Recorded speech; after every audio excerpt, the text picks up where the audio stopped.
So one of the big things I would try is trying to put it in perspective. Again, easy. I know it's easier said than done, but there's a few things you can try and do here. So it comes back to how you can manage mistakes. So the example of this would be not to try and blow it out of proportion. I think sometimes as human beings, we can blow things out of proportion. So try and put it into a bit of context. And there's 3 questions I would ask yourself in that moment. So try and think about these, make a note of these, because I found they work really, really well. So if you made a mistake early on, the first thing I would do is question, what was it?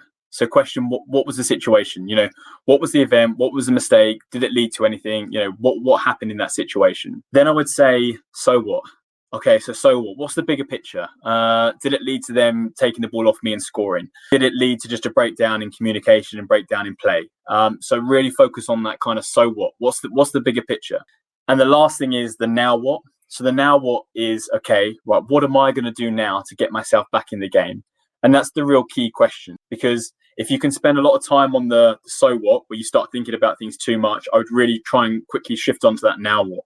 What are you going to do in the next 5 minutes, next kind of passage of play to get yourself back in the game? So what, so what, now what is a really kind of quick and easy thing to try and remember if you are struggling to manage mistakes and getting yourself back in the game. One final thing I would say on that as well is to try and focus on your breathing in those moments. So there's mindfulness or meditation or whatever you want to call it, try and focus on your breathing in those moments. So you might notice, and I've seen Harry Kane do this a few times, is in very difficult situations, if he's made a mistake, what he'll do is he'll take a very deep breath. Same as when Cristiano Ronaldo takes a free kick, actually. He'll take a very deep breath. And then what they do is they look down at their feet. Now, what looking down at your feet does is it simply roots you in the moment. It brings you back to the moment you're present in. Sometimes when mistakes happen, you can overthink, you can overgeneralize, you get kind of caught up in what other people are thinking.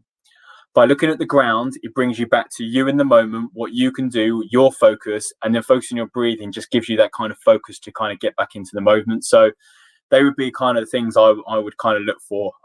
But again, playing around with those type of things is really important. But a really, really good question.